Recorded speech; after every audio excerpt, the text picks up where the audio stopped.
with this divine light flowing through you, send out all this beautiful light into the universe. Send it to your loved ones. Send it to your family, your friends, your community. Send it to our holy soldiers.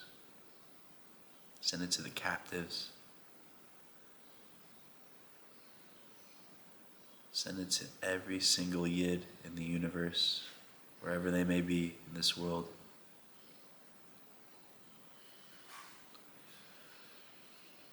Bringing us all together in this oneness.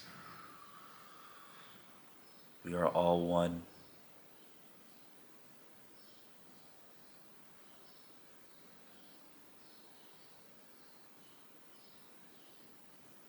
And feel your emunah growing inside of you, expanding in your heart, filling you with gratitude, love, light,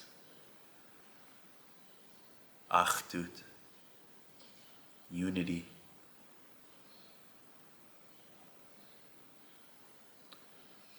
Filling your heart up with ve'ahavta recha kamocha, loving your neighbor as yourself.